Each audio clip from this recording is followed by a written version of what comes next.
Hey guys, get you to the show in a second, but first, how would you like to win this? A signed Liverpool home shirt. It's signed by Ibu Konate. To get your hands on this, very, very simple. Just make sure you're subscribed to us here on YouTube. We are on the road to 500,000 subscribers. We're very nearly there. Help us get there by subscribing right now. Just click the button below this video. Once you've done that, and once we get to the 500,000 subs, we'll do a draw, and one of you guys will win this amazing prize, like I say, signed by Big Ibu himself.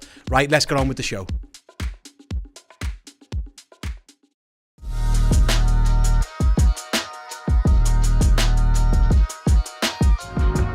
Hello all you wonderful people, welcome to the Redmen Podcast. Steve Hoare here with Chris Pajak and Dan Club to, well, we have to talk the Reds unfortunately, even though they're a bit crap, but we'll do it in an entertaining way full of goodness and mirth that will keep you happy, or happier hopefully by the time we get to happier. Low, wasn't it? Yeah. Cider, you see. I can't guarantee you'll be happy, but you'll be happier than you are now. I'm from the West Country apparently. Apparently I went down south for one day. I'm now a farmer.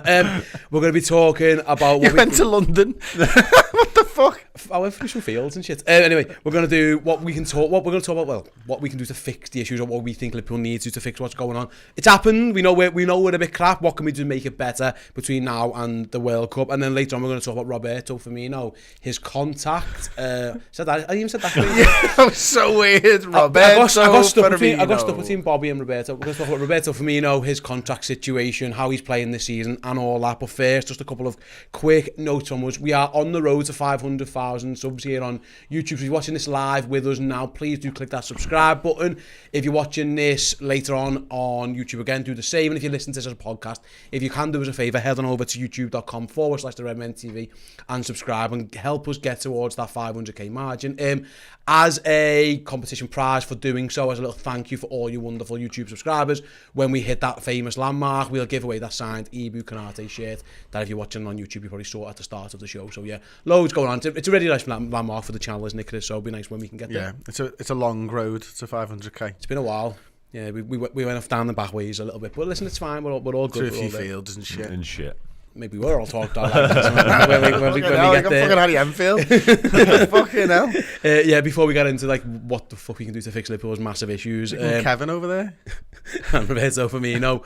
Kick-off question, very, very simple one this week. I thought I'd go footy related, trying to think of times gone by, happier times gone by. Because remember when Liverpool used to go to Europe and win football matches? Oh, it was joyful. Those heights of just 6 months ago. At James Yigitos, I think that's how you say it. Apologies, James, if I butchered your surname.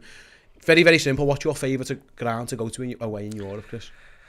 I like grounds with like a little bit of history and stuff like that, to be honest with you. So it wasn't even in like a proper game or anything like that, but we went to visit the Berlin Stadium, the Olympic Stadium in Berlin, when we played Hertha Berlin. It was our 125th year celebrations, and it was their 125th year celebrations at the same time. So we went over there, and just seeing that Olympic Stadium, you know what I mean, being able to walk around it and seeing it empty and stuff, because we got to go and have a little tour before the game and stuff, and just seeing all the fields where all the Olympics were done, because it was like, I think it was the 36 Olympics that it was built for. Obviously the Nazis had just come into power in 33, and they'd built that stadium, I think, to just sort of, it was propaganda basically, wasn't it? And like Hitler's seat was higher than every other seat in the ground because he wanted to be above them all and stuff like that. And he opened those games. It was the Jesse Owen ones, wasn't it? Like the Afro-American guy who won like 4 gold medals and stuff, didn't he? So it was those ones, and you sort of walk into the area and you can see all these mad statues and stuff, and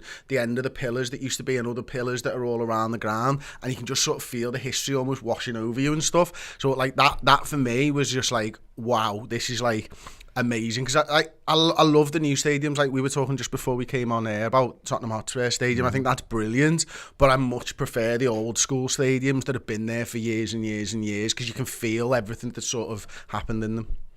Yeah, for me it's the Allianz in Munich. I'm lucky enough to have been twice. I went to watch Bayern Munich against Wolfsburg a few years before we got there with Liverpool, obviously, in the Sadio Mane goal and the Virgil van Dijk and stuff like that. So yeah, that's probably mine. I love Munich as a city. I love Germany, full stop, actually, I must admit. But Munich's superb. The whole day, the whole experience was absolutely top class. Like, great food, great. It's just a That's great the place best to I've be. ever been treated as an away fan as well. Yeah, I can see that. I just thought it was absolutely brilliant. Like, we were mixing with Bayern Munich fans at like little beer huts just outside the ground, having a chat to them. There's no animosity whatsoever. And that was the case throughout the day, actually, being in the city. Some places you go, like, I've been to Napoli, I go on about it a lot, but that wasn't the case. I've been to Milan as well. You always feel a little bit on edge, like you're not quite welcome. The opposite in Munich. I thought it was just superb, and obviously the match turned out well as well. And the atmosphere coming out of that ground was probably the best I've ever been involved in. I remember walking down the steps. Bobby Firmino song. And we seen Sami Hyypiä through like some doors. Yeah. I forget everyone who was there seeing him because everyone was like onto him, but it was unbelievable. And the stadium itself is top draw as well. Walking up to it, and it's obviously on top of a hill, isn't it? Almost in the distance. You can see it from miles lit up around. Red and that. It's a phenomenal place. Like, I loved it. It's superb, absolutely superb. I love the new camp, but getting treated, how you get treated there isn't great sometimes, but when you go to the new camp, it's still incredible. I think it's amazing. I love Barcelona as a city. Not for an away fan, though. That's the difference. You can't see the fucking pitch. That's the You're just problem. too far away. I've been an away fan and I've been like a neutral fan. I've been really low down, and I love Barcelona as a city as well. I actually quite enjoyed Villarreal last year.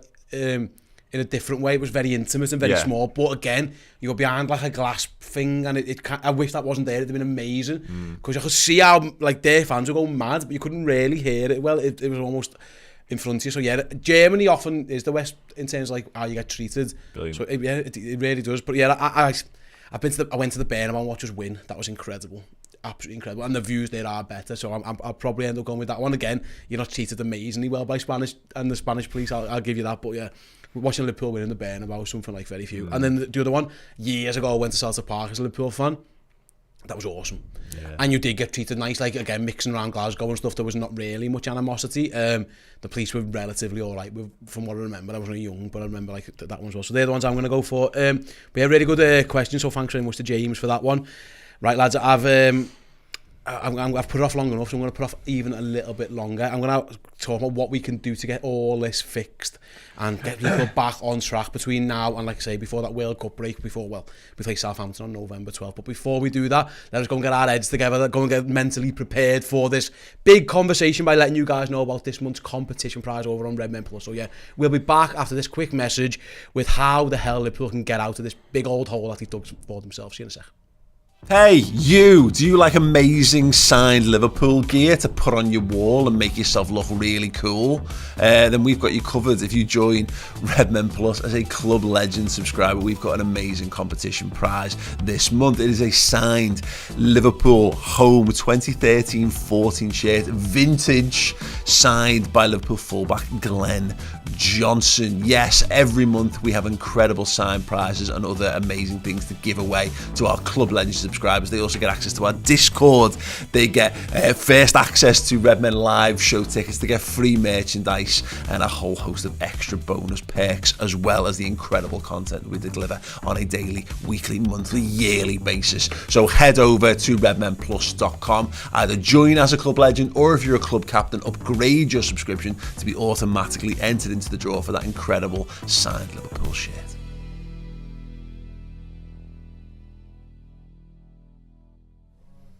Yeah, there you go. If you want to win the signed shirt and get loads and loads of other benefits as well, mainly some amazing content.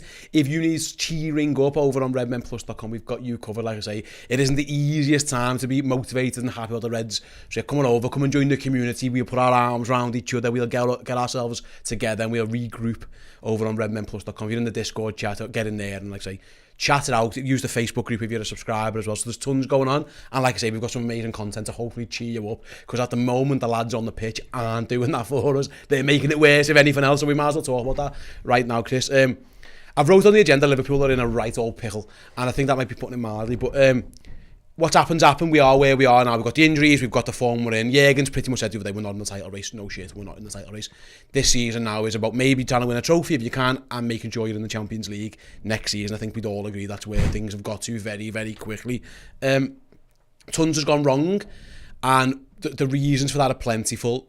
First of all, the lack of investment in the summer. I think everyone would agree there was probably a little bit wrong there. An aging squad, maybe we've been a little bit too loyal. There's that. There's the injury issues you can't ignore. There's been injuries, there's been tons, but that's gone now. We've got now till November 12th before the World Cup to salvage something out of the season, because if we don't get that, we're going to be knackered. Basically, the season's going to be a write-off before anything's done. So in your mind, what's the first thing Jurgen should be doing to try and just address this slide and fix what we can do? Because we are in a right big old, massive hole, aren't we? That's a hard question to answer. Like, I think you've got what do you think is the biggest issues right now that he can solve? What if you're looking at the tactics? I know you look at the tactics a lot. What can you see on the pitch and you're thinking he needs to get that? That's the main issue here. Identity. Okay. And I'm not sure he can solve it. To be honest with you, I hate to be like a proper downer on it, but we need to be intense, and it doesn't look like we've got lads that can be intense anymore. Can I jump in with some breaking news? Go on. We were talking before the show about who's the next lad to get injured. It hasn't even got to the game when it's happened. Go on. Joel Matip expected to be out for 2 weeks with a calf problem, according to How did none of us pick him? Yeah, he was like front and centre. I mean, it's obvious that it was going to be Joel Matip. According to James Pearce, Liverpool's injury problem deep, and Joel Matip expected to be out for 2 weeks with a calf problem. Similar timescale to Trent Alexander-Arnold. So yeah, 2 weeks for Joel, 2 weeks for Trent as well. So that doesn't help. But I suppose going back to where we were a little bit before that one. Sorry to interrupt you there, Chris. Like, I'm human, lad. It's not. At least it wasn't Simicast. It's like, not. That's true. Like, we'd have been fucked if it was Simicast. Defensively, we are just conceding far too many goals. Yeah, but that comes from the fucking midfield. Yeah, like you know, you've got to defend as a team, so it comes from the strikers, it comes from the midfield. You look at the way that Arsenal counter-attacked on us the other day. It's too easy all of the time. Like, you know, Hendo and Thiago, I thought, looked really good for 44 minutes, either in between their two goals, right? And they looked like they were up for the fight. They looked like they were controlling the game. Second half, they were hungrier, fitter, stronger, had more desire than us, and that's been pretty much played out throughout the entire season so far. So unless you can tell me that Carvalho and Elliott are going to do it, I'm going to tell you that the three lads in the midfield don't have the legs to be able to play at the intensity that Liverpool need for their system to work. So if you haven't got the intensity, you need to change the fucking system and the style of play. And I don't know if Jurgen's going to be able to do that with no training time, because he's changed the system, but the style of play is still the same. It's still intensity. It's still high press. We've not got a side that can sit back and defend. Look at what Arsenal did for the penalty. Like, it was just wave after wave. We couldn't get out. Fabinho has a chance to clear his lines, isn't able to do it and stuff. We're not good at that. We're not good at pressing. So how on earth are we going to change a system that suits the players right now? Because it doesn't look like we've got one. The only thing is he has to change the legs of the players, or he has to change the players come January in the summer. Yeah, and I suppose, Dan, the issue is, like I say, we'd all agree the summer is looking worse and worse. The summer just gone. Yeah. It looks like, again, I saw the graphic come up the other day. Liverpool got the 18th oldest squad average age this season, and it showed against Arsenal. Again, you talk about intensity and all that kind of stuff. Just legs. They just looked. Sorry, can I just jump in there? Sorry, mate. I do find it quite baffling about this average age squad thing, because it's 28. Like, historically, you would say the peak players is 27. Yeah, but it's 28, mate, because there's not many 28-year-olds. It's teenagers and 30-year-olds. Yeah, but what we're talking when we're living in a world where James Milner's all right and Ronaldo's all right at 37 and players are going on to 40 years old. We've got to expect that the players are going to be able to play for longer. Yeah. And so, like, 30's not fucking dead. You know what I mean? 31's not dead. These players can still do it. Absolutely. I mean, how long was Aguero at the top of his game for? No, but I think... there's loads of fucking players that go and play that. Whether they're able to do it in the centre of the park, I think, is a different thing. Yeah. And also, mate, again, like, it's... We've got not many peak players, and this is what happens, Dan, because again, I think we'd all agree. Every time in the summer, we're all saying what the Liverpool need to do is go and buy lads who are ready to be playing their peak right now. Yeah. We haven't got that. We've got youngsters, so you've got your Elliots and your Carvalhos and maybe your Ramseys, and even Trent Alexander-Arnold's a young lad, and then you've got a lot of 30-year-olds, and there's nothing in the middle. And I do wonder, when you look at Liverpool's midfield options, the only one really who's fit at the moment, who's in those peak ages-ish, is Fabinho, and even he's getting on. It should be Naby Keita. He's never here. Exactly, yeah. And that's where we find ourselves. And Chris is right. We just look like in every single game we're second. Fabinho is second to everything. Like, sometimes he's third or fourth, and he's half a yard short. And it isn't just him. Like, Jordan Henderson has been awful at times. I think at the weekend he got shifted out to right wing. It was bad. He hasn't had a good season. Thiago was rubbish the other day, although he's been generally better this year. Yeah. It doesn't feel like there's many players playing that well. And this is the issue, is that the games are coming thick and fast, so it isn't like Chris said, you can't go back to the drawing board for a week and go, right, we're doing this and this. The time isn't there, which is why I think everyone's starting to feel, oh my God, this could get worse, because we all understand now the manager hasn't got that the time to fix it, but he has to do something, because this just can't continue. So again, is there something that just springs to mind? Well, if we do that, it'll be a marginal improvement, and then we can build up on that. Not necessarily, no, because I agree with Chris's point in terms of Klopp doesn't really want to change everything. His whole identity, his whole brand is built on intensity, rock and roll football, and that's what's made us so successful for so many years. And he's not gonna get rid of that. He's not suddenly gonna go, oh, we'll sit back and just defend and soak up pressure, because A, we're not very good at it, and B, it's not within his nature to do so. So I don't see that happening. The main problem for me is it does stem from the midfield. You're right, and the attack isn't firing, the defence isn't firing. The common denominator is the lads in the middle of them, isn't it? Let's be honest. And we started the season with like 6-7 options in midfield, but in reality that was never the case, because Oxlade-Chamberlain's never going to be there, Naby Keita's never going to be there, Curtis Jones you could put into that bracket now, unfortunately, as well. In terms of ages, you're right, because none of them, you don't look at any of them apart from probably Milner and go, you should be past it. The problem is all the lads, Henderson, Fabinho and Thiago, have all had injury problems. So that knocks a bit of time off where they should be at in the peak. And they've all played at this high intensity for years now under Klopp, and it's showing. It's really showing. A 30 for Liverpool, 30... Like, is older, isn't it? It might be... Someone mentioned this in the chat when you were speaking, because I was going to bring it up to you. Like, being 30 for Liverpool might be different than being 30 for Man City. You know what I mean? Like, Jordan Henderson, the miles he's done... James Milner, they've been flogged. Roberto Firmino looks an old 30. Do you know what I mean? Like, would you go along with that as well? It looks like... No, I look, that might well be the case. Yeah. But I've seen players who play at high intensity and are able to do it for years. My big issue is right now with the midfield, it's not so much the age of them, but like when your legs start to go a little bit, your experience comes into play. We don't look like we've got experienced lads in the middle of the park. They're making stupid mistakes time and time again. Yeah. So, all right, they might have lost half a yard of pace. They can still run 10k a game or 11k a game. You can't tell me that James Milner can't do that. He literally wins the lactate test and we go crazy for it every fucking summer.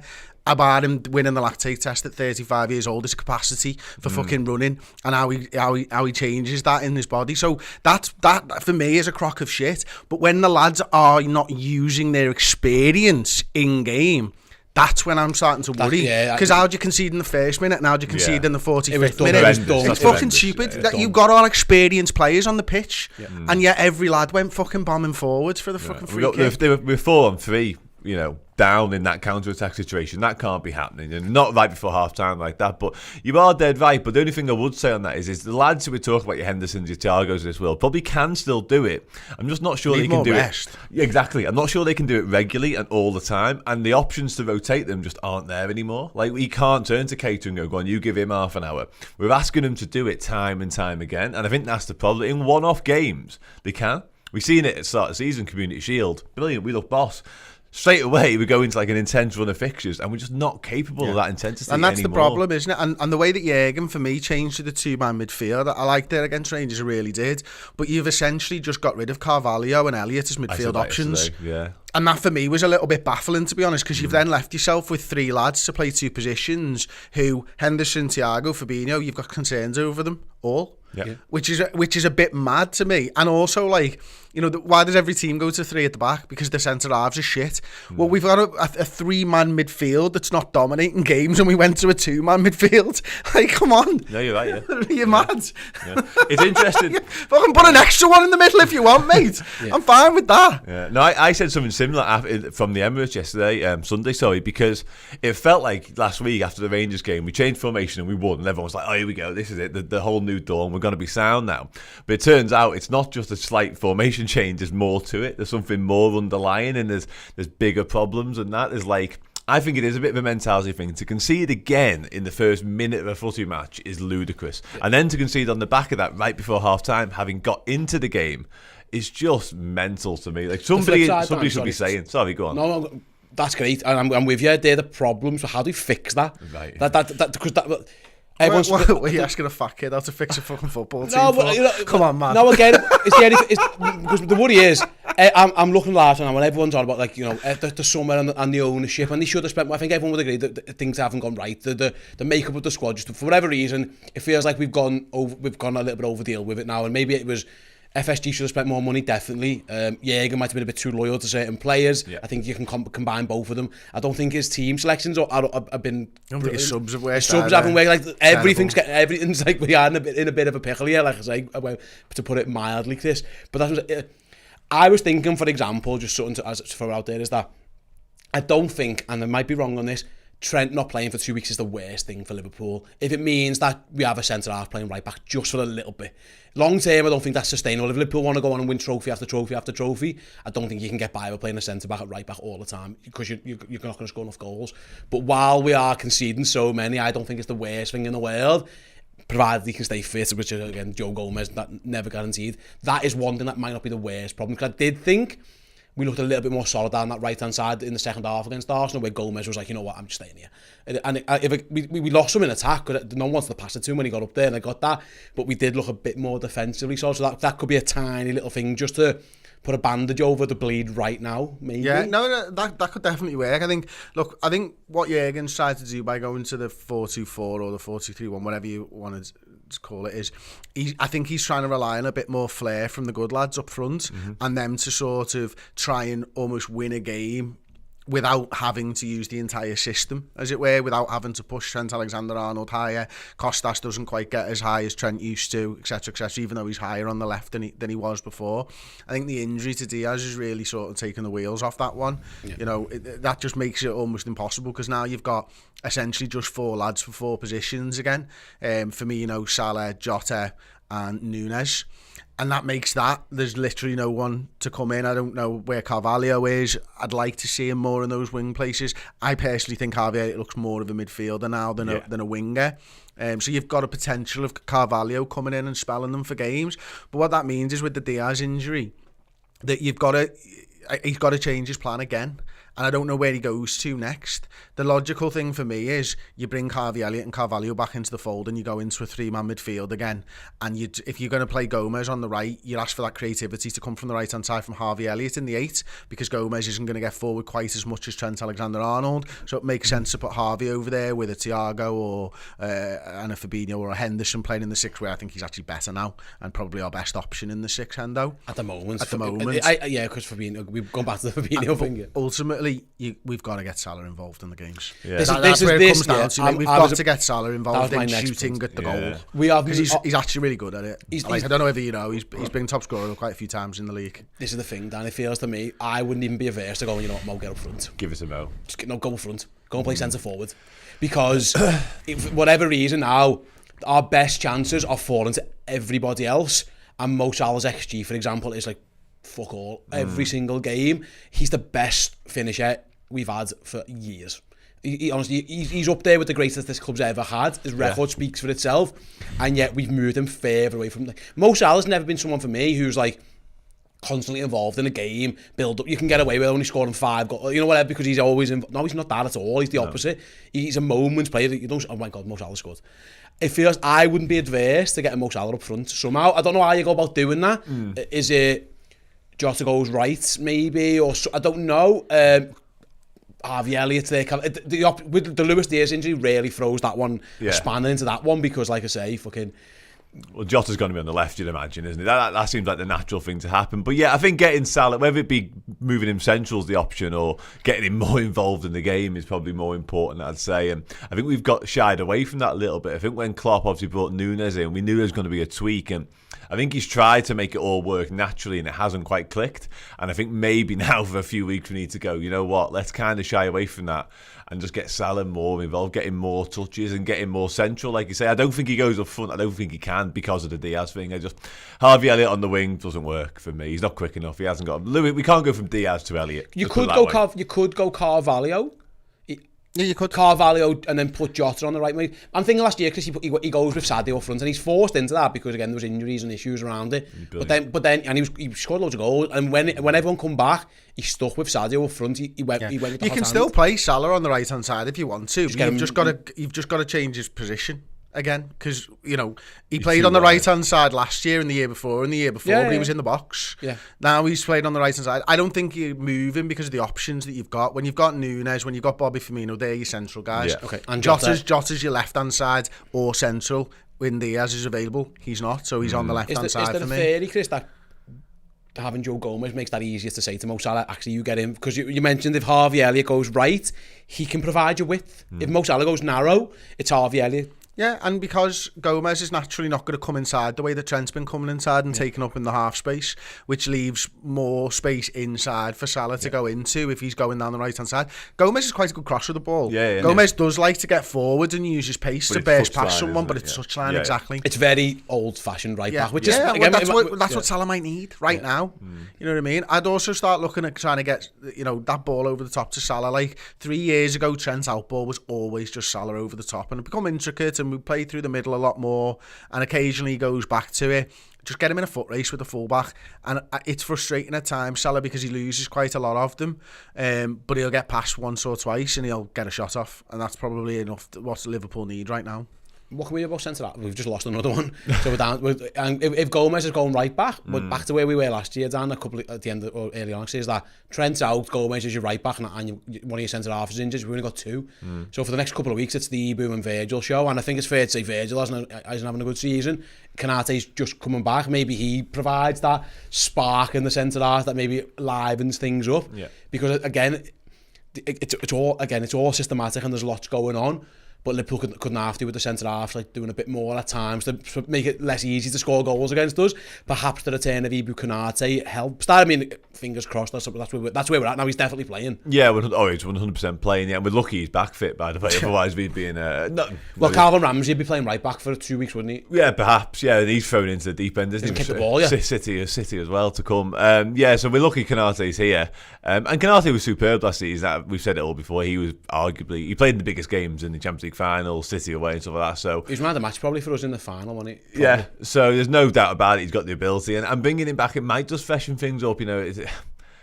Something needs to change, doesn't it? Someone needs a bit of inspiration from somewhere, and it could well be Konate. But we've done this a few times now already this season. We've turned to him, and it's got to land at some point, I suppose. So why not him? But at the same time, I don't know. I worry about everything right now at the minute. To be honest with you, defensively, I do, because individually, they just seem below their level, all of them, and I can't quite put my finger on why. Because we spoke about the midfield, and that's obviously a clear problem. But even then, look at the individual errors people are making, and uncharacteristic as well. So many of them, and that's the issue. Like, Virgil van Dijk's been a shadow of himself, an absolute shadow. And he's normally the one, when all around him seems to be failing, he's the one who kind of stands up to be counted and goes, oh no, it's all right, I'll take us forward. It's just not happening at all. So Konate, yeah, he has got the ability. He's certainly got the career path that would suggest he's going to be one of the best in the world. So good time to start showing it. Yeah, for me, I think Robbo's been a massive miss. And this is no slight on Chimikas, who I think's been good, to be fair. Like, a couple of goal line clearances, his delivery from set pieces much better than Andy Robertson.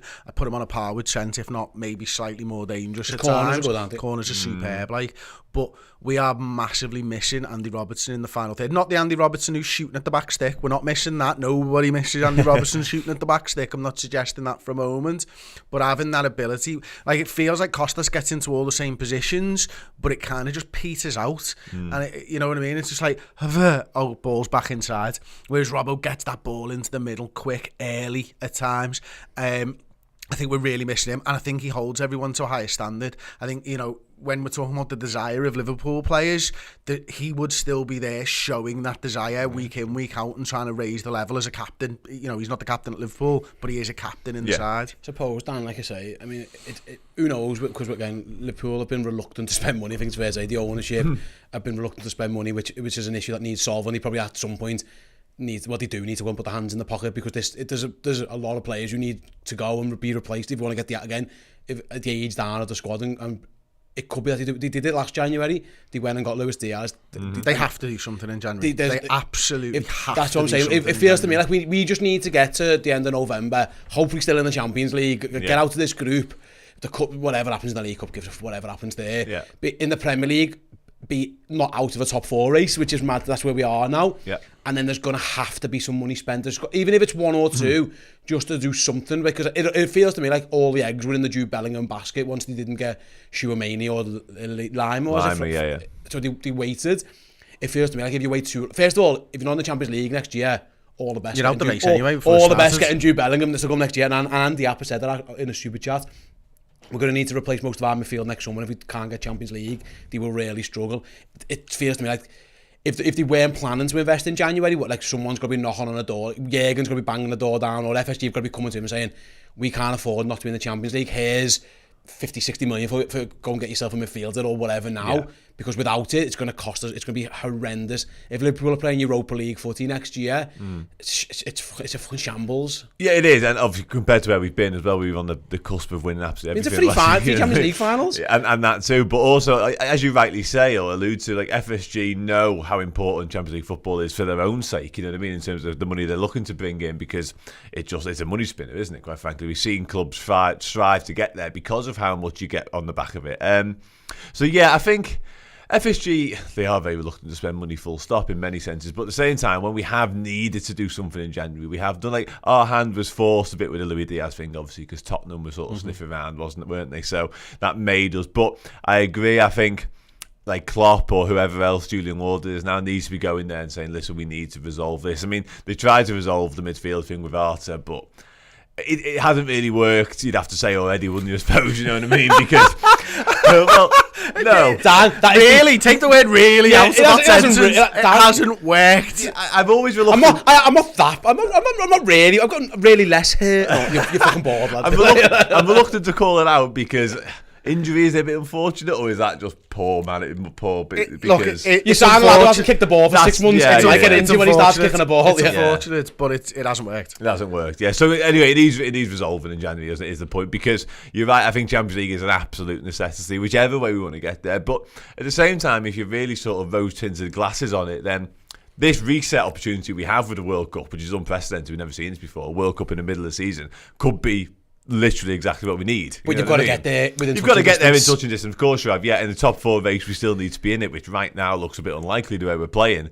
But if we can get there and we can strengthen in January, there's nothing telling me that this squad of players that we have, even with the injuries, isn't capable of doing something a bit mad in the second half of the season and going and winning something or getting top 4, because we've seen it after them back-to-back home defeats, didn't we? Mate, if we can get top 4 with our goalie scoring a goal and Nat Phillips, you should always trust them. But yeah, you're right. Even got a sniff, haven't we? You know what I mean? You've got to be in the hunt. So I asked, what can we do to fix this? I think what we've said is run more. Maybe. Yeah, well, let me just have a little thing on the January thing, right? So the Bellingham stuff and the midfielder, right? I think I've always been accepting of Liverpool have got a finite sum of money that they can spend, and they're going to wait for the right guy. I think we're actually into that, like, press the fucking big ass red button and spend what you can't afford to fucking spend at this point. I think in the past it's been, well, if we spend 80 million on this lad who we don't think is the right option, then that leaves us only with 20 to buy Bellingham, which isn't going to happen because we had 100 million to spend. I think we need to spend 50 million and keep that reserved for Bellingham, whatever it is, because as Dan says, and you alluded to before, if we don't get Champions League, the money dwindles and the players stop coming. And that is, like, can take years to get back into it. As we've seen with Arsenal and Manchester United and the struggles that they've had, this is your whatever you've got hidden under the fucking sofa somewhere money. Get that fucking out and get it fucking spent and keep. And you've got to buy Bellingham in the summer as well. Yeah. You've got to do both. It can't be one or the other this time. We need more than that. Just to say as well, the problem there, if anything, it's smart business from FSG to actually do that in January and give us that 50 million because of the money to get on the flip side. But not only that, if you do miss out on Champions League, we've seen it with United, they end up overspending on players for years to come because just to get into the club, you've got to overspend in terms of the transfer fee, but then wages are astronomical just to get that calibre of player in.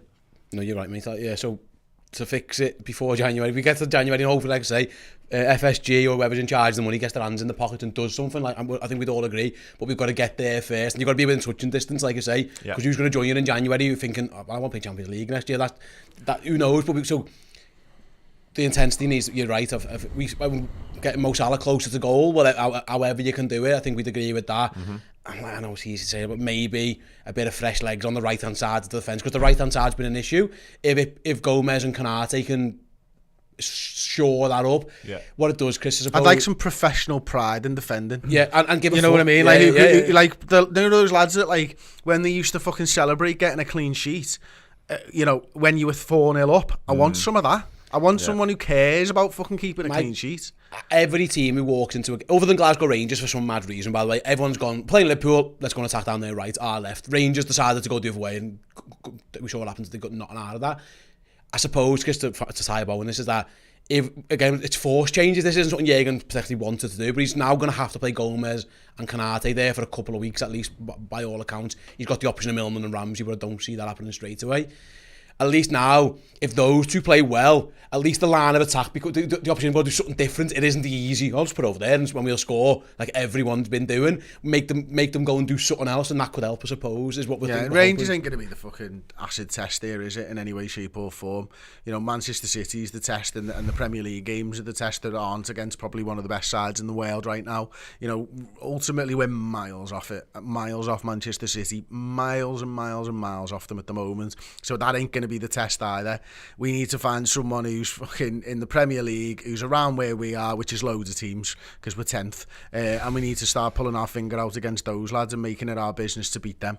Yeah, no, absolutely. I think you're absolutely right, and like I say, hopefully that starts with Rangers, and then they can get one out of City. At the moment, it looks unlikely, but you never know. Like, stranger things have happened, and like I say, you just need one or two lads, I think, when times like this, just to drag them along with them. At the moment, the lads who you usually do want that, if we got them, I suppose Roberto Firmino's trying his best for that, and we're going to speak about that in part 2 later on, Chris.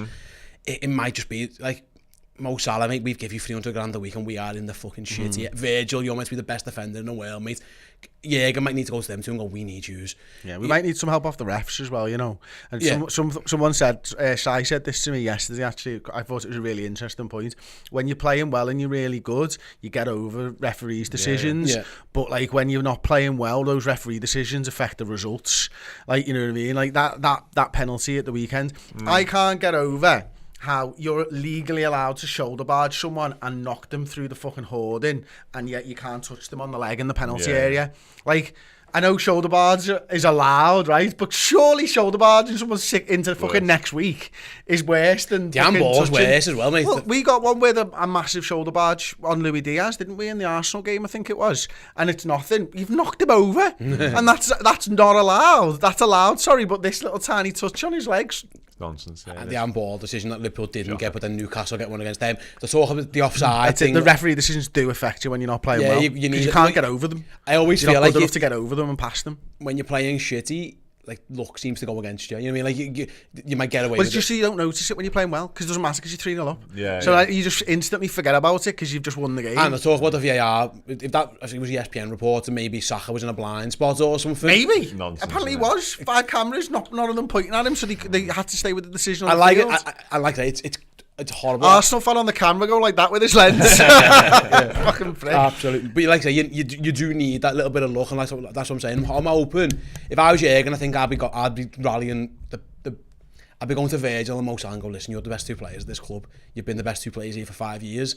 Get the argument involved if you want, Sam. But like those two, and go, can you just carry us through? We talk about the season when we ended up with Nat Phillips playing centre half with Reece Williams. It was actually Thiago, Trent and Salah pretty much, wasn't it? Who kind of, obviously I'm a bit off from the goalie, like, but who kind of... We need a spine, Steve. We haven't got a spine. At the moment... We've got Alisson and fucking Diaz. At the moment, and Diaz is gone. It's only... and Roberto Firmino we're going to touch upon. Like, I'd like to think Mo Salah should be taking this, like, fucking, do I really want to not be playing Champions League footy next year? Like, let's go kind of thing. The players are there to get that spine back, though, aren't they? You know what I mean? When you look at Firmino, who's playing really well, obviously you want to talk about, and then Thiago, we all know what he's about. Thiago really took it upon himself on the weekend, didn't he? After Sunday, he came over and apologised. He took some ownership of that shit performance, his own shit performance. So that's a good sign in many ways, you know what I mean? And then you look at Van Dijk behind him. I'm talking quite literally a spine. Van Dijk behind him. We all know how good he is, can be, was.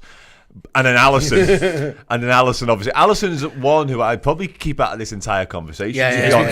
Not only has he been superb, player of the season. Not only has he been superb in terms of performances, but it really looks like it matters to him. You were talking early on about him, some pride in the clean sheet. He looks like the one to me who really gives a shit at him. Like when something goes wrong, he's after the ref, and you don't want to see it, but at the same time, you love seeing a bit of passion because we have lacked that this year so far. So I think for me, from Klopp. It's those players that you talk about, and it's those I've just mentioned there. And it might just be getting back to basics. Like, it sounds really negative after us all getting carried away on 4-2-4, 4-2-3-1, but for me, I'd get back to basics a little bit, like we did in the Phillips and Williams season.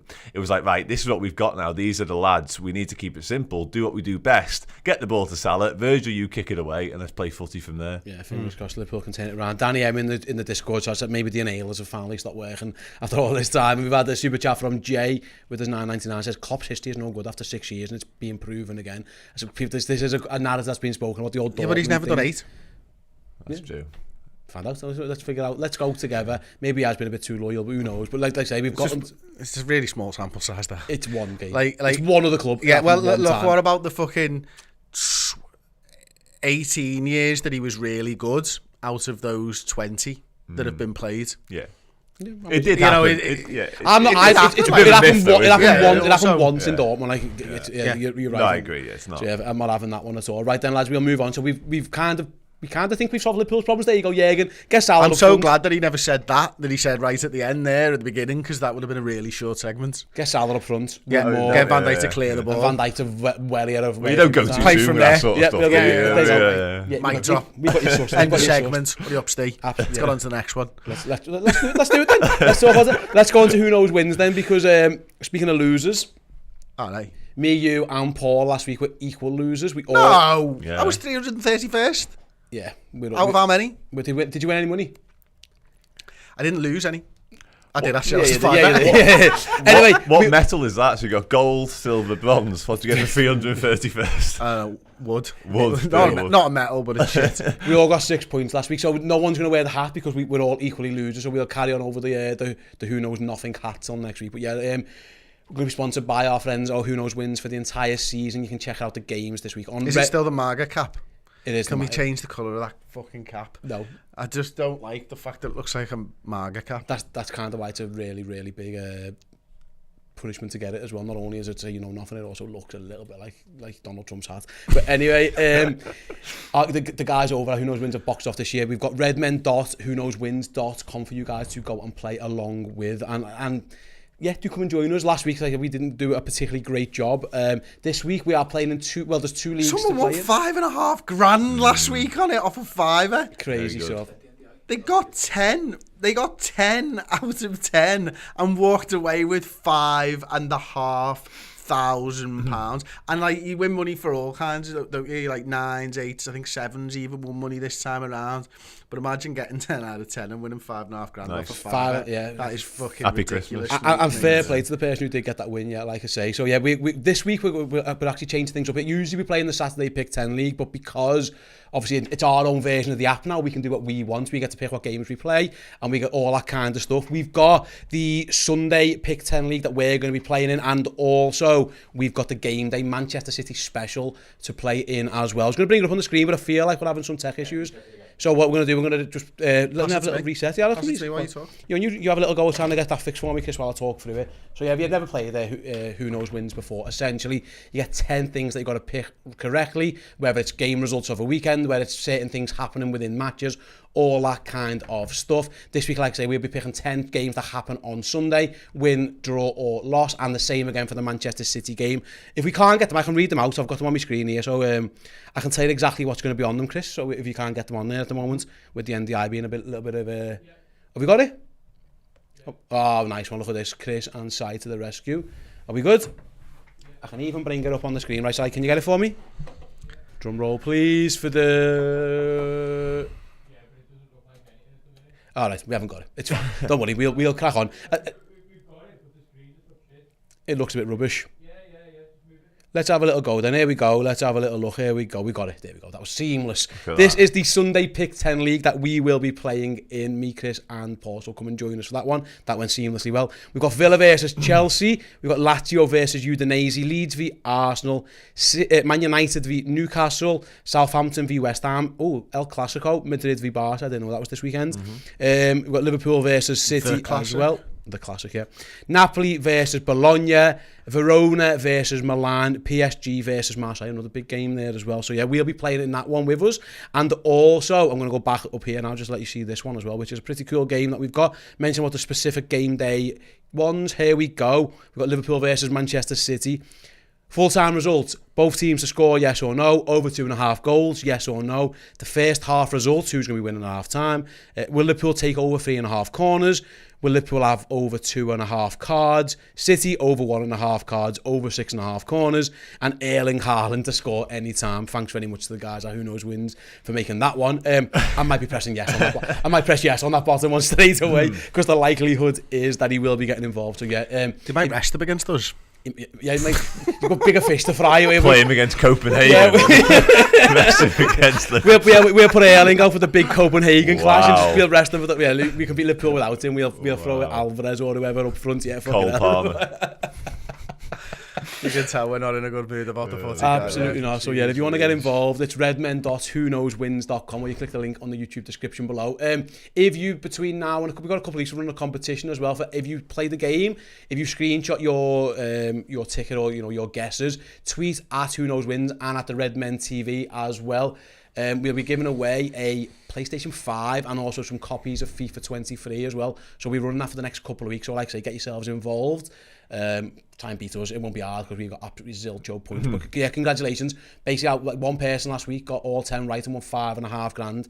There was other prizes for 9s, 8, 7. So that's a good thing about Who Knows Wins, is that even if you don't get don't get them all right, you can still win prizes by getting 8s, 9s, etc, etc. So yeah, there's 2 games that we're playing in this weekend, but there's tons more on there as well. So yeah, like again, final time, it's redmen.whoknowswins.com. Come and beat us in the Sunday Pick 10 League. You probably will, and also in the Manchester City special as well. The City special, by the way, is a £5,000 pot, and the Sunday Pick 10 is also a £5,000 pot. So yeah, go and get yourselves some dough. Hopefully we do better in that one, Chris, this week, because I feel like we let ourselves down a little bit last week. I let myself down. You, that's about average for you. Yeah. Nice. That's absolutely fair play, right? Yeah, fair play, like I say, yeah, do get involved. But again, if you're not 18, don't get involved. UK only gamble responsibly. If you're not a gambler, that's fine, don't get involved. If you are someone who gets involved, then fair enough. But yeah, be responsible with all this kind of stuff. I want to talk about the Roberto Firmino renaissance, Chris. Lovely. The Bobby Sons, I'm calling it. Ooh, the Bobby Sons.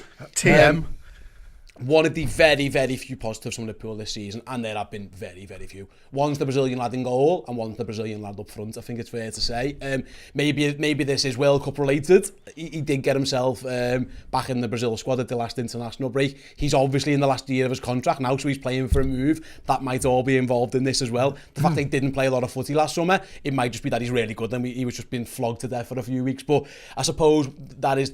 Again, you're cutting our straws here, but it's been nice to see the re-emergence of Roberto Firmino. Yeah, I think he's probably over-egged a little bit how much he'd dropped off because it was injuries. It was just injuries, wasn't it? Yeah. And that's why Mane ends up front and Jota comes in and does so well. I think Bobby's always been better at knitting that sort of play together, hasn't he? He's had those seasons where he's got to 15 goals, but more often than not, it's around the 8 to 10 mark, and he's just a really clever footballer, and he hasn't slowed down any with age. He never had it to begin with, I don't think, and he never really needed it.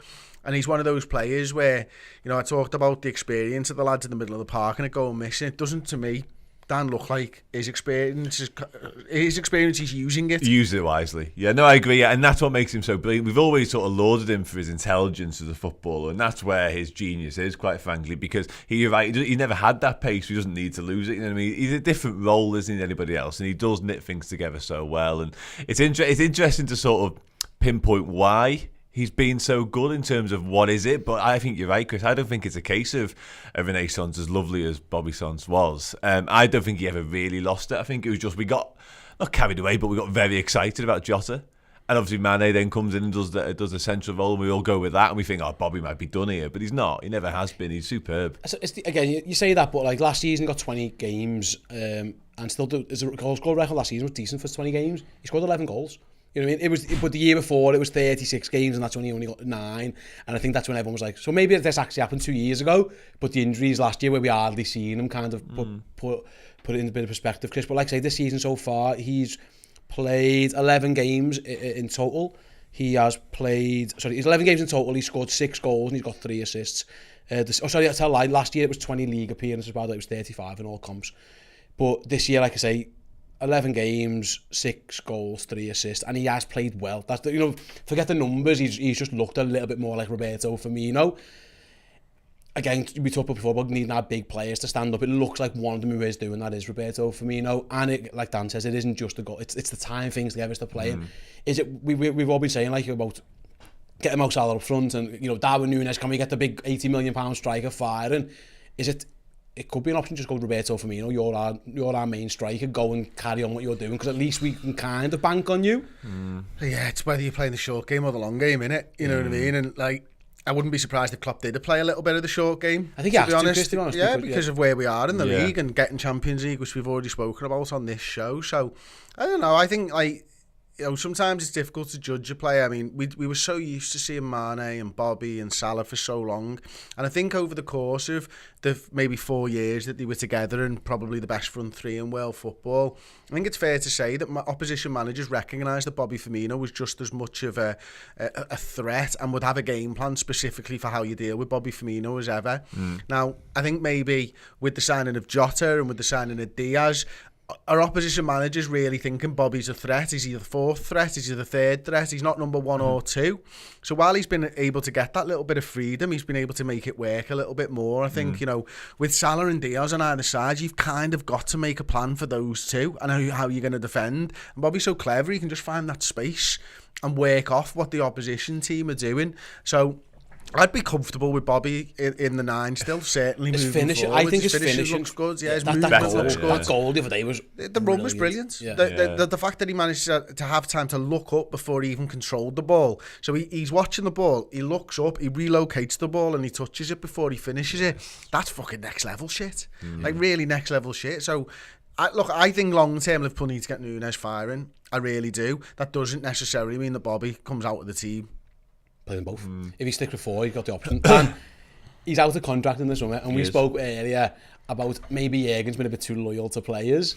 Like, as it stands, the talk is he might not sign, but nothing's being ruled out. Or like, even if he plays well this season, there'll be a lot of arguments. Should we keep him? Should we let him go?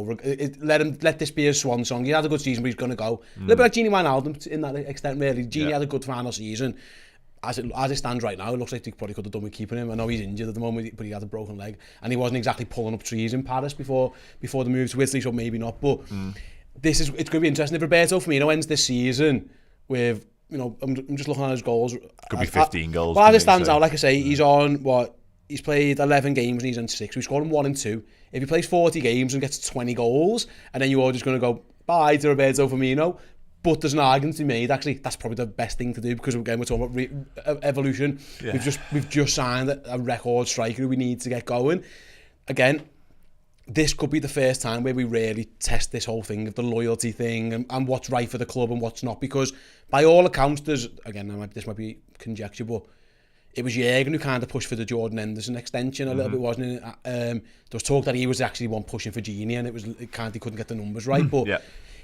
Even if he wants Roberto Firmino, Julian Ward could be, sorry Jurgen, but like, I'm going to have to let him go. It could be an interesting conversation to be had. Yeah, I think Klopp will definitely be wanting Roberto Firmino, not just based on the form that we're talking about, but also he's the orchestrator, isn't he, of everything for us, and he has been for so long. And Klopp is very loyal. There's no getting away from that. And I think he'd be desperate for Firmino to stay, certainly if he carries on in this vein of form. But just to say short term, I think there is definitely an argument. He's part of that getting back to basics thing that I mentioned earlier. He brings the best out of Salah, so there's definitely an argument to say, I think I start him. I think when he's for a while. I agree. Yeah, I start him at Rangers, and I start him definitely against Manchester City. 100%. Yeah, definitely. As long as you can keep him fit, there's no point not really at the minute, is there? But on the contract side of things, it's a really difficult, and I've been battling myself with it for a little while, because you look at what he's doing, you think, God, he deserves a new contract. You look at what he's done, and you think that as well. He's showing no signs of slowing down in terms of his ability. Like we've already said, he never really had the pace to lose, so it's not really an issue. But the flip side of that is you have just spent 80 million on Darwin Núñez. You do need to get him into the side up and running long term. So if you keep Firmino for another 2 years, 3 years maybe, are you kind of blocking that off again perhaps? And is it time to cut ties? Because we have been guilty of saying, oh no, go on, new deal. And then eventually you look at that and go, why did we give this lad a new contract? And I know from sort of testing the water with this on our Twitter that you sort of mentioned the Firmino contract situation, and people are saying like, no, aging, we're keeping players for too long again. So it's a fine balance for this one. He's just turned 31, Chris. He's played 238 games for Liverpool since 2015. He's been here. This is what, 1, 2, 3, 4, 5, 6, 7, 8th season at the club. He's won everything. He's ran everywhere. Like, he's probably covered every blade of grass on every single Premier League football pitch. But like you mentioned before, 31 isn't old. But at some point, we talk about like the average age of the squad going up and up and up. To maintain success, you have to just be ruthless sometimes and go, you know what, like he needs to go, and we need to reinvest that money in a younger lad, and then it becomes Darwin Núñez as Liverpool, whoever, and let it give. This is where Liverpool's contract stuff and bringing people's contracts down the older they get come in, and I think it's something where a player being advised at the end of his career by an agent is saying you've got to get one more payday, because this is your last one. So you go abroad. And that's why I think it's always so difficult for Liverpool to be able to get the money down to a point where they can agree. Yeah. Something that doesn't stifle what we can do in the transfer market by bringing players in, but also keep players around. Ultimately, I think you nailed it earlier on, Steve, to be honest with you. We needed 3 years ago to have more lads coming in this season who were 25 years old. We didn't address that 3 years ago. Mm-hmm. You know what I mean? Or we get them when they're 21, 22 and they're prime age in a few years' time. There always seems to be big gaps in our squad from real young to prime and over prime, or getting over prime. That's the difficulty. It's about how you manage your squad over the course of multiple years, not just for one season. I think we sometimes get a little bit bogged down in that we need these lads right now and stuff like that. Harvey Elliott and Carvalho are going to look great in 3 to 4 years' time when they're in the established names in the team sheet. But how do we get there with Jordan Henderson and with Thiago? Probably not. Like, we need them to either step up earlier, or we need someone in the mid-time who's going to bridge that gap until they're top-draw Premier League players, if they get to top-draw Premier League players. And equally, like, you look at the forwards now, Jota's of the right age, Diaz is the right age, but the others are probably Bobby Firmino, Mo Salah, and Núñez is coming into the right age as well. You need to have someone who young, as well as someone I think who's quite old. I'd be comfortable with keeping Bobby Firmino around for an extra year, because I think, the way Tom Brady says in the NFL, like, why would they give up now? This has just become easy, because he's seen everything and he's done it, and he never had pace and he never had the biggest arm in American football. Now he's seen every defence that you're going to ever throw at him, and he finds it quite easy to recognise what the defences are. Like, Bobby Firmino never had the pace to go past the player. He's just getting more and more experienced, and maybe he's getting better at coming on as a substitute and making an impact in games that he's sitting and watching, because he can see and how to use his skill set and stuff. So we need a young lad coming in. Who's the forward who's 20 years old, 19 years old? Is it Fabio Carvalho, maybe? Maybe, could be, absolutely. But he's also behind the lad on the left-hand side that's actually coming into a really good age. Is Kai Gordon? Have we seen anything of Kai Gordon over the last 12 months? Yeah. So these are the lads that you're hoping come good, but they don't always come good, Steve. No, that's the problem. I suppose I'm all for keeping Roberto Firmino. I would be, but it's whether it's just another space in the squad that you think we talked about before about not having lads at prime ages. Can you sell 31-year-old Roberto Firmino and go and buy 26-year-old X, Y, and Z to go and be like buy Jota? Now, not Jota that we got 2 years ago, the age of him. I know Jota's not having a great season, he's been injured, etc. But you get my point. Like, someone who's ready. I suppose that's the thing with Bobby, because my sense is they're going to let him go, and my sense is I think that's the right call, to be honest with you. I think long term, I think that for the best of Liverpool football club. It all comes down to money for me. Yeah. If he's taking like the James first team players' wages, swapping for a 26-year-old. Yeah. If he's not, if he's taking a squad player's wages and he's comfortable with it, you ain't going to get better than Bobby Firmino. I agree with that, yeah. I think if you can get him to sort of reduce his wage so it doesn't affect what we're doing elsewhere, and he's happy to be that squad player, maybe start some games, Carabao Cup, FA Cup, and then come into games and after he has seen it and assess what's going on and have an impact that way, I think he's a no-brainer to keep around. I really do. Yeah, and again, we saw James Milner. I can understand the other side of the argument, though, on this. I can certainly understand why people would be like, no, it's time to cut ties. Definitely understand. Because I think because again, looking at this season, maybe there's probably you should probably done that with a couple of lads already. You know what I mean? So I think that's why everyone's like, getting Burns again. The difference is Roberto Firmino's playing really, really, really well.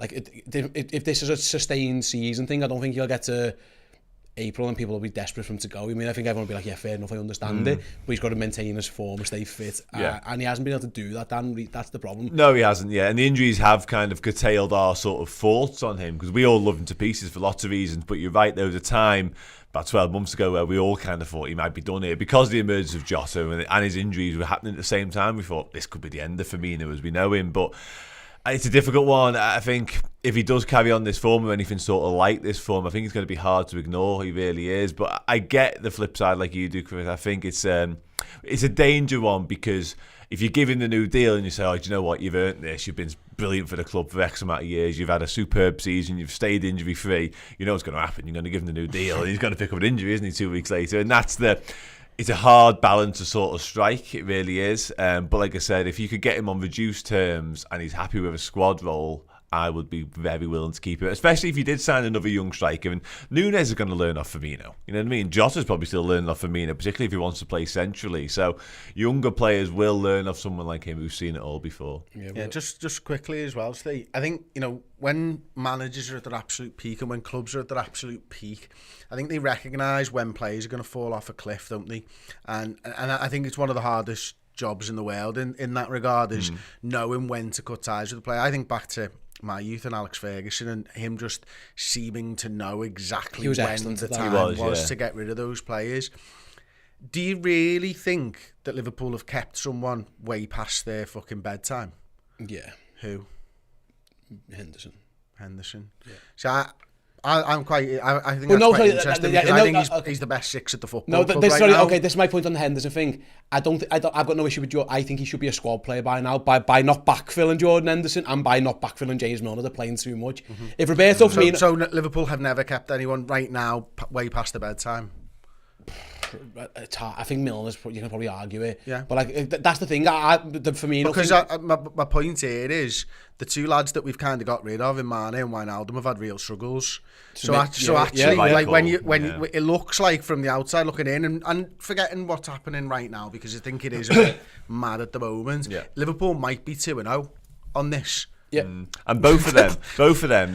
Would you say that it came down to money for both of them in terms of us not agreeing? I know it's hard, but it's all conjecturing. I think Mane probably wanted to go, and I think that's new challenge sort of thing. Yeah, but I think the Wijnaldum thing looked like it might have been the other angle, and that's an interesting point, because obviously the way FSG run, they're very frugal, aren't they? They're not going to sort of give in to Wijnaldum's demands, especially if the Klopps of this world are going, I'm not quite sure we're going to be using him as much moving forwards, and it looks like you say, it might have hit at the right time. I agree with you. We should have probably replaced them. Yeah, I think that's I'm not saying that's not part of the I get your point. I think that, and I think we'd all be comfortable if Liverpool said, right, go and buy a striker and Roberto Firmino hangs around as a squad player. I suppose what you're saying is, does Roberto Firmino want to be your backup centre forward, or do you want him to be third choice? And I think that's where we get at. I would be fine with James Milner being 8th option, 9th option when everyone, and that's what he should be. But the lads in front of him are either always injured, and so all of a sudden, the squad makeup's wrong. Yeah. He becomes fourth choice very quickly. Keita and Ox are almost figments of imagination at this point. Curtis Jones is becoming this. He's often injured. Yeah. So everyone's moving up a level. That's kind of think where we got to with. I don't think Liverpool are wrong to keep either Henderson or Milner, but I think the roles that they found themselves in terms of the pecking order, they're both too high. They should be in and out players. And that comes down to the makeup that we were talking about before. When Elliott's your next option, but he's a young kid. Yeah. You still need that lad who's Fabinho's age. Great example because he's playing shit at the moment. But you know what I mean? You need those lads.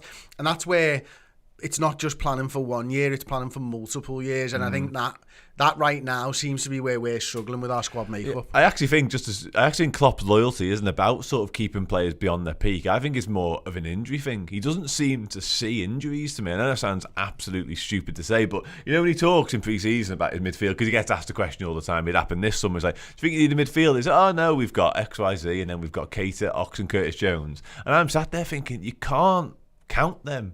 You know what I mean? You really can't, because we know what's going to happen. The flip side is, Dan, is he counting them, or is he thinking, the lads above me aren't giving me no money, so I can't come here and say, I can't come here and say, I need 4 midfielders and they're all shit and always injured, because that you can't do that, you know what I mean? I think personally, some of it comes down to the fact that he knows I haven't got the budget, the people above me need to be... Maybe, you could well be right, yeah. He's kind of dropped hints at times, but he's done the thing, didn't he? He's done the, I'd like to be able to take more gambles. He kind of says this kind of thing. So I think he is too loyal to certain players, because by all accounts he was the one pushing for certain contracts. But also, I think he realised he's played a different game. He knew that coming into the club. He knew that coming into the football club as well, didn't he? It's one of the reasons that he didn't want to go to Manchester United. Yeah, it is. And all those types of things. It's one of the reasons that he was constantly. I agree. And it says, we're going back a long time, and obviously he's gone back on his word, but he did talk about spending that amount of money on a player and how he'd never want to do that. He wants to develop players, he wants to improve players and stuff like that. Now the game's changed, even since in the 7 years that he's come in, and he has to spend that because that's your £20 million striker nowadays. From when we signed Torres or something, Nunes is the new price for that.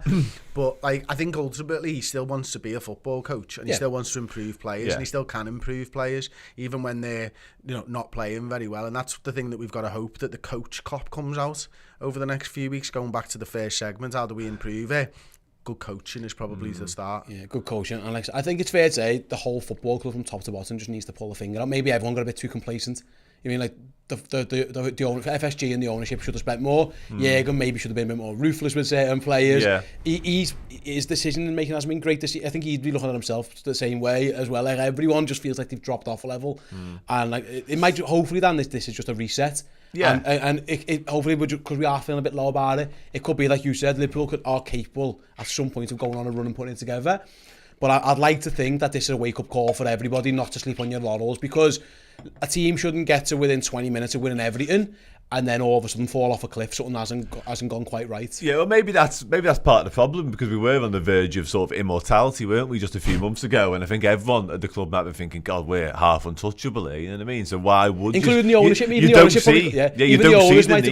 the owners might have got a bit like, fucking hell, we've got this magician. We've got this magician here. We don't have to spend that much money because this lad keeps pulling us out the shit. Yeah. It feels like there's only so much even the magician can do. He still needs his assistants. Like he needs to fucking. It's gonna come to a head at some point, isn't it? You know what I mean? You can't keep expecting the same people just to keep going and going. But like I say, everyone at the club might have gone, God, we were so close to doing literally everything. Why would we need? You don't see the need for a big refresh then, do you? Think, just a couple of tweaks here and there. Yes, we've lost Sadio Mane, but Darwin Núñez is coming in. Away you go and do it again. Hasn't worked like that. So it is half understandable that would be the case, but it's come to bear now, and it's quite clear that something major needs to happen. I think we need to muddle through until the World Cup, like you say, hopefully be in a position to strike in January, and then even after that, I think next summer is, I feel like I've said this before, the biggest summer for a long time at Liverpool Football Club. Agreed. It is, Chris, and I suppose just to tie a bow on it, mate, like you mentioned before, an NFL reference is like let players get old on someone else's watch. It feels like Liverpool's players have all got old, but it's on Liverpool's watch. It's Bill Belichick's phase, isn't it? I'd rather lose them a year too early than keep them a year too late. For whatever reason, we know Liverpool tried to sign a midfielder this summer, but it was like there was two targets, and this is the model. Is if I can't get who I want, I'll get nobody. It feels like now that when that works, you end up with Virgil van Dijk, and it's brilliant. But also, it feels like by not pushing that button, it feels like we're scrambling back up the side of that mountain, aren't we, a little bit? Yeah, and it's difficult because, if you end up with your fourth choice or your fifth choice midfielder, are they really good enough for what Liverpool want to achieve? That's where it all kind of boils down to, isn't it? But right now, what Liverpool want to achieve is Champions League football. So that fifth choice might just be the guy that can get us there. He might not win us a Premier League, but needs must right now. And also, to be fair, Dan likes to criticize this earlier, they still need more than, they need like 3 midfielders. So if you've got a list of 3, and even if you know you can't get number 1, who we all know who number 1 is, and there's a chance that he goes to Real Madrid or he goes to City anyway, so Chelsea, Arsenal, everyone wants Jude Bellingham. Yeah.